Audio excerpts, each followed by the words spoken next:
baby. Mm-hmm. So 19 is a very prevalent number. It's an esoteric number because you got, when you go to the Holy Quran, 19, Ilihun is in the Holy Quran 19 times. And 19 is basically the fifth dimension, which is the 19th galaxy of Sirius or Planet Risk or whatever you want to call it. It's different names, different titles or whatever. But it's 19 days. Do light workers, you know how certain places on Earth is known for producing certain metals. So Africa is known for producing gold and things of that nature. America is known for producing certain things. Asia, you get certain crops, metals, things, depending on which places you go. Do light workers come from a particular place in the universe? Like the universe knows, okay, the light workers is coming from over there. That's where all the light workers come from. Is that how it works, BDELL? I agree, man. I'm glad you brought that up because I think the Archons who control this fixed position reality, they control everything because they know that our gematria body is connected to this grid system. So they place a lot of us on certain areas of the planet, on certain geographical landmasses. So this is why you can be like, man, why am I the only one in my city that think like this? Like, why I'm the only one in my state that think like this? That's because, like I said, it was strategically put that way. It was done like that on purpose because they know that when you are able to galvanize a whole demographic of people and they're thinking on the same frequency, you can reverse the polarity of all this in one day. So they got to keep everybody scattered around. Right. But through chaos and afflictions, a lot of us is going to end up coming together. You know what I'm saying? They already know that. Why do you think when we hear about light workers, when we hear the word light workers and we think about some of the melanated light workers throughout history, and we'll even say Jesus, say Martin Luther King, let's say Malcolm X, and the list goes on. We could talk about Elijah Muhammad. A lot of people, violence is often associated with them. So a lot of people will wonder, well, if they're light work and they have all this light, how can you kill something that's so powerful? Why would something so powerful be so easily be able to be killed so easily? What's your thoughts on the history of light workers and them ending and their life ending in a violent way, BDELL? It's a form of sacrificing yourself. You came to this planet, you was incarnated, and you completed the mission. But the mission in itself comes with many different negative aspects, unfortunately. So if you come back to this planet, you speaking against the government and you creating an autonomous civilization that's, where you trying to keep the government out, you know what I'm saying? This is where they can lock you up like Dr. Malakazi York, and they can kill you like, they can poison you like they did Nobuju Ali. They can do many different things, but at the end of the day, you completed your soul contract. You did what you came to this planet to do. So that doesn't, just because something bad happened to those people or whatever, doesn't mean that they're not like chosen ones or whatever. Because they already completed the mission, because they were basically the predecessors of everything that's taking place right now. When you're talking about people bringing this knowledge all over social media and stuff like that, that's where it all started. So we're actually a branch of who they are. Now, so because you said that, my next question would be, a lot of people think if your life doesn't end similar to these light workers in a violent way, or you go to jail or you get locked up, that means you are not a light worker. So people often wait. If he's real, if BDELL is real, he gonna get locked up. If he's real, he gonna get killed. And if it don't happen, BDELL, you wasn't real because the government didn't come after you.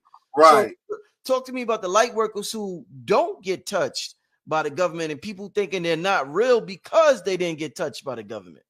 It's some people I really think they can't. This is just my opinion. Yes. It's some people I really don't think that they can't do nothing to. They can't do nothing. I don't think they can do nothing to nobody like Dr. Phil Valentine. They can't do nothing to nobody like Rod Hayes. It's kind of like, because they know that the 24,000 year purification period, this is the last reincarnation cycle. So it's certain things that they cannot do right now. So it's a lot of stuff because it's a lot of stuff they was able to manipulate timelines. They Right. would, you know what I'm saying, they will open up portals or whatever to prolong this Piscean energy that's subjugated humanity under theocracy and imperialism. Some of the stuff like that they did back then, they can't do that no more because we enter in a golden age. Right. But you got some people, you know, if they actually did something and they did put themselves in a position to where they can get killed or end up going to jail, you know what I'm saying? You got to take that on the chin, you know. But it's just some people, what, you know, that they just really can't touch like that, you know. That's just my opinion. Indeed.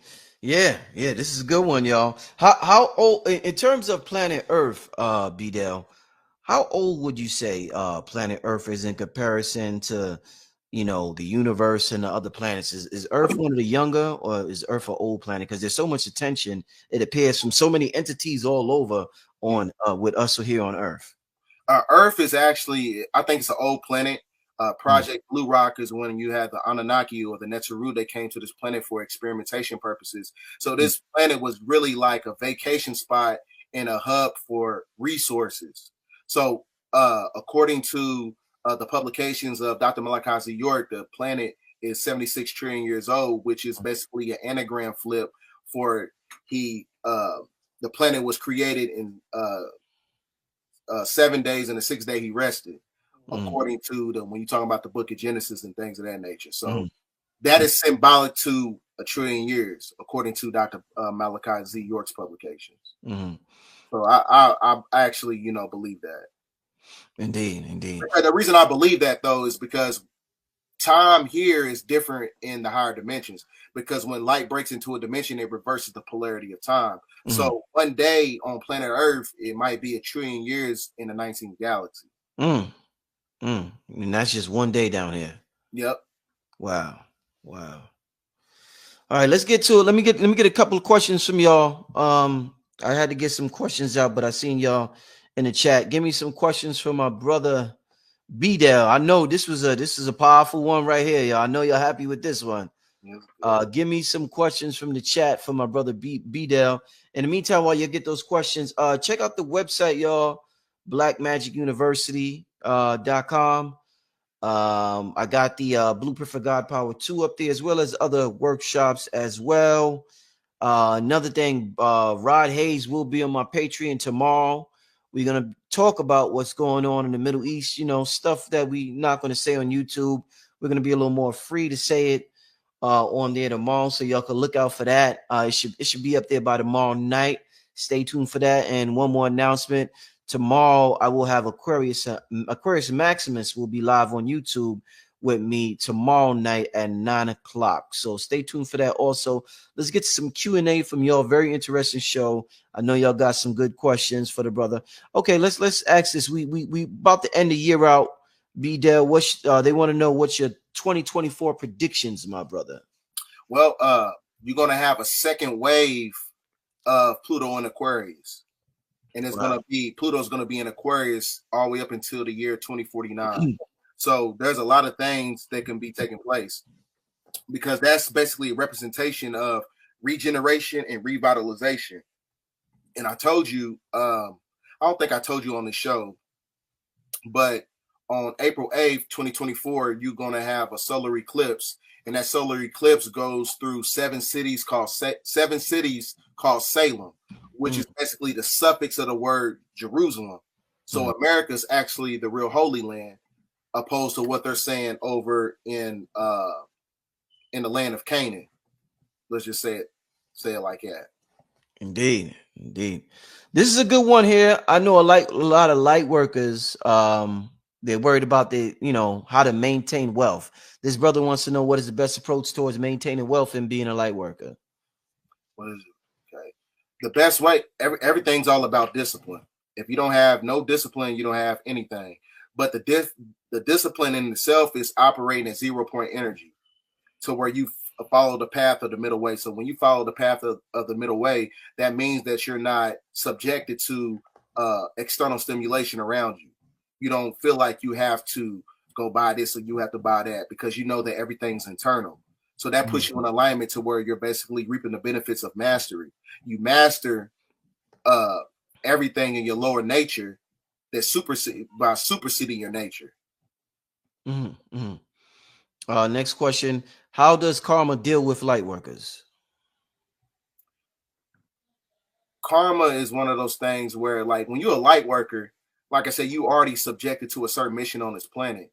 So if you do something, you know, you already know better. You know what I'm saying? So that means that the karma is going to come back 10 times harder. So it's kind of like a person who, you know, a light worker. We all know, we understand that the dietary system of the westernized world, you shouldn't be eating pork or nothing like that. So if you out here eating, you know, pork steaks or whatever, you might, you know, reap the negative benefits on the back end because of that. You might, you know, get, you know, heart attack, arteries clogged up and things of that nature. So there's karma when you're dealing with certain things, when you already know certain things is actually bad for you. Indeed. I like the sister right here. Gwendolyn said, passion is your soul. Woo! Yeah. I hear you. Passion is your soul. I hear that, Queen. All right. Let me see. We got a lot of questions in here. There was one. Give me a second.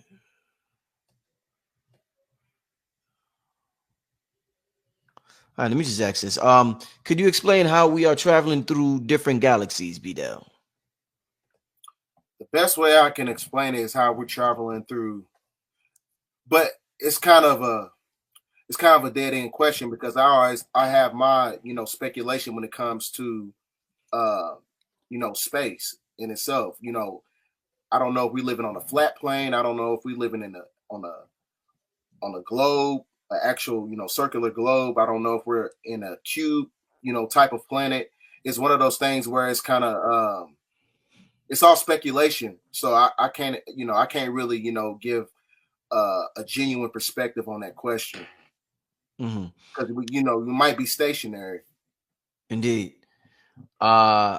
Anunnaki God 979 wants to know. That's his name. Anunnaki God 979 Sirius X. Wow, what a day! What a day, brother! What a day! Well, this individual wants to know: do light workers see mirror numbers? But elaborate on mirror numbers as far as like 7 like Yeah, 101. I'm assuming that's what he means, like angel numbers. Elaborate on that. Um, and I guess we'll come back to that question. Let's get to the next one. Kiori wants to know, can you be chosen to be a left-hand path magician? Most definitely. It depends on what type of magic you using it for, you know, to revitalize, you know, and help people, or you using it for something, you know, it just, you know, matters what your energy, what type of energy that you got behind, whether it's positive or negative. But you can still be chosen and have left hand path be a left hand path magician. Goddess Scorpion wants to know, can you have more than one purpose, BDELL? I'm gonna tell you, the reason I'm gonna tell you no is because the Western world, the three-dimensional world that we live in, a lot of people don't even tap into their purpose because they gave us the illusion of choices. So, like I said, some people, like, you know, they might be so fixated, like, my purpose is to be a cook, or my purpose is to do that. Maybe your purpose was to just be a healer and that's it, to where you can master that. That's why you hear the term a jack of all trades and a master of none. They might know how to do everything, but they haven't mastered nothing. So you really have just one purpose. So until you master that purpose, that's when you can probably graduate into something else. Next question, BDELL. Can a child not born to you be your cosmic child? Yes, I agree.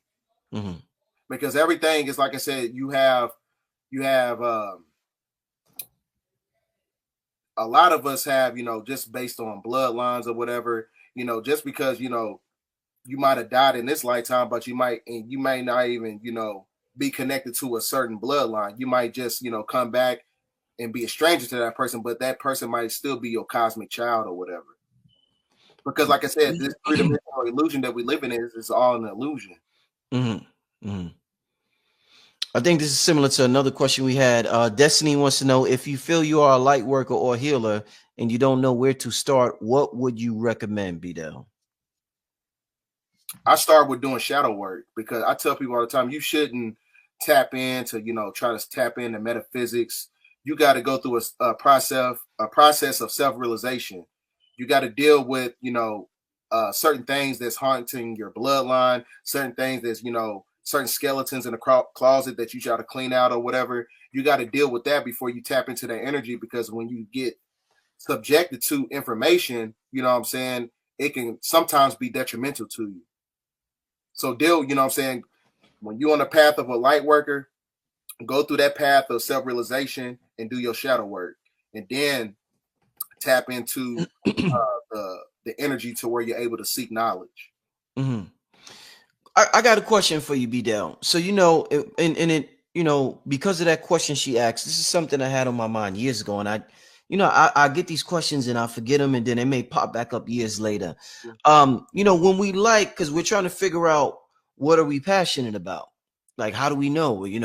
What we do know in this realm is that, say I like a sister, right, BDELL, and I'm attracted to her. I know I know, like, I may get a certain sensation. My dick may get hard. Things will happen with my body, like I'll get turned on and I'll be like, damn, like, and I'm saying this if I was single. This is, I'm in a relationship now, so I gotta say that. Right. But if you're single out there and you see something, you like a girl with a big ass, because your organs is telling you, your sexual organs is telling you, yeah, I like that, I like her. What I want to ask you is that the same way we get that signal from our sexual organs, when it comes to our passion, is goosebumps a sign from our soul that, oh yeah, that's what you're supposed to do? So say somebody reads a book and they're reading a book about cooking and they get goosebumps from reading a book. Is that a sign from your soul, like, nigga, this is you right here? Just like your dick is telling you, I like her. Is the goosebumps the same? Like, nigga, this is you. Is that what goosebumps is, BDELL, when we get them? Yeah, it's kind of like the epikinetic body trying to merge in with the Zohar body. You gotta explain that one. So, like, your epikinetic body is just basically when you read certain things, when you come across certain things, it activates a genetical memory that's connected to your codons and your bloodline. So your Zohar body in itself is basically your higher self, which is the oversoul, which is your body in an etheric state. So that basically, when that happens, that energy in itself has an orgone energy. It can basically manipulate certain things. You know what I'm saying? It has a certain energy and a vibration, when it comes to that. So it might activate something within you when you come across a certain book, when you come across a certain monolithic structure, or you come across certain information and you get goosebumps. That's your oversoul connecting with your epikinetic body, telling you, hey man, you need to tap into this. You need to get at this right now. Very interesting. Wow. All right, let me get back to your questions. We're gonna get to a couple of more, then we're gonna get out of here. Let's see. Somebody wants to know, can certain souls only reincarnate to certain DNA of a person? Does DNA matter in the spiritual world? Yes, it does. I think it was, they used to do back in the ancient times. They used to do I forgot what it was called. They used to but I know that they used to do with reincarnation. Yeah, you can reincarnate back into a certain DNA structure of a person. That, because DNA definitely matters in spirituality. So, like I said, like when it comes to like DNA and us being spiritually connected to this planet or whatever, that's a real thing, because our codons are actually acclimated to this geographical landmass. So spirituality and genetics and DNA actually, you know, they work in symbiotic connection. Um, but you know, you definitely can reincarnate because, like I said, that person in that family may not have, you know, reaped the benefits of doing their purpose or their mission. So it's kind of like a substitute. You know what I'm saying?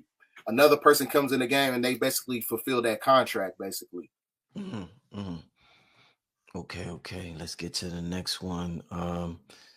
Miss Neek wants to know, what advice would you give a chosen one who is an empath that procreated with a man with narcissistic tendencies and the child was born out of a trauma bond? See, that's the thing though. The great majority of, you know, chosen ones were born out of a trauma bond. We were born in, families that that face many different afflictions and shackled the bloodline in itself.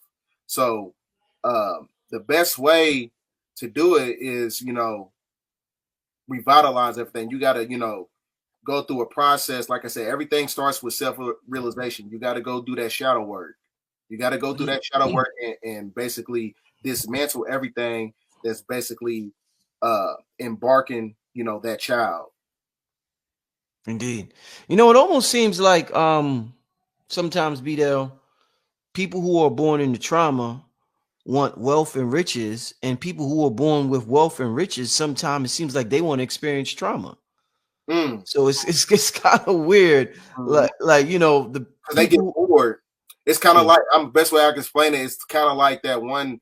Is like the kid that grew up with everything. He grew up with a nice family. His parents were together, and then he want to be a street dude. It's the same right. thing. Same thing.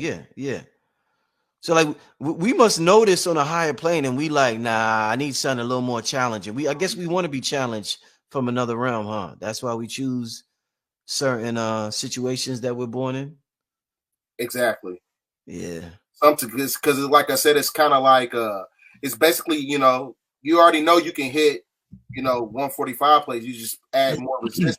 You know what I'm saying? It's just to, you know, to reap the benefits of, you know, trying to put yourself through many different levels in order to get yourself to a next level. Mm-hmm. Indeed. Let's get to another question. Uh with this being said, the last cycle, what happens in the event that we don't fully complete our mission? Mm. I can't really say. I can't really say because everything is already pre-encoded. Everything's already written in the stars. So Right. everything that's supposed to happen is going to happen. Right. Indeed. So if you had a mission to complete, you will complete it. Basically. But even if you don't think you completed it, you know, some people, like I said, some people don't even think they're good enough, or they don't even think that they don't have a purpose because they don't have a voice or a platform. But like I said, you might do it on a micro level, which is a good thing. You know what I'm saying? Because you're not being compromised by, you know, outside forces or whatever. So just because you don't have, you know, notoriety or recognition for what you do, you know what I'm saying? You might be feeding the homeless and stuff like that, you know, every day, but you don't get recognition for it. That doesn't mean that you didn't fulfill your and complete your mission before the cycle runs out. Mm-hmm. Okay. Yeah, so many questions in the chat. Let me ask this one. So how long does it take for a soul to reincarnate from prior death to new life, BDELL? I'm not sure how long that takes. But I know that, like I said, a soul is it dwells on this planet for it takes 19 days for a soul to enter the body of a baby. Mm-hmm. That I think I kind of answered the same question earlier when they was answering questions. Mm-hmm. All right. Let's see. Somebody he really wants to know the answer to this question. How do you start shadow work? Please elaborate with 20 question marks. All Okay, right. best way, like I said, like if you're dealing with a food addiction, you're dealing with porn addiction, you're dealing with an addiction that basically that takes you away from your true nature. You got to develop a certain energy and a certain form of discipline to where you can master yourself to where you don't have to subjugate yourself to those lower forms. So once you deal with your shadow work, as far as like you cleaning up yourself mentally, spiritually, vibrationally, cleaning up your family, cleaning up some of the things that subjugated them, that's how you tap into your shadow work. You got to heal. Everything starts with healing. You can't just jump into information without healing. You know what I'm saying? Then you become a toxic teacher and you just do all types of stuff, you know? So it's one of those things where you got to heal. Everything starts with healing first. Next question. Can you give some insight on ascensions? I think they mean to say symptoms. They said systems, but I think they mean symptoms. Yeah. The ascension symptoms is connected to the heartbeat of the planet Earth which is the Schumann resonance. So that Schumann resonance is not a coincidence that it's the same color spectrum as the green etheric energy that's connected to the Sufi order of the Sons of Green Light, because the soul is actually green. So that energy is not a coincidence that color spectrum is like in alignment. So every time you have a Schumann resonance spike, that creates an influx of, you know, headaches, body aches, and things of that nature. That is the body trying to get acclimated to a new atmosphere, because we're going from a three-dimensional atmosphere into an omnicron-based atmosphere. Because we live inside of a dome. When you talking about Genesis or whatever, when God created the firmament, who is Yahweh, who is Enlil, who created the firmament that encapsulated us inside of the dome, you got certain cracks in the firmament where you have that spiritual sun outside of the dome, which is the star Polaris, which is the spiritual sun that's giving these activations of etheric energy to where we having these body aches and things of that nature. So that's where it's coming from. Okay. Oh yeah, I want to ask you, because you said we're going from I think you said from 3-dimension to Omnicron. What's Omnicron? Omnicron is basically the same. It's the same atmosphere that the great majority of these motherships and these shams or these UFOs have.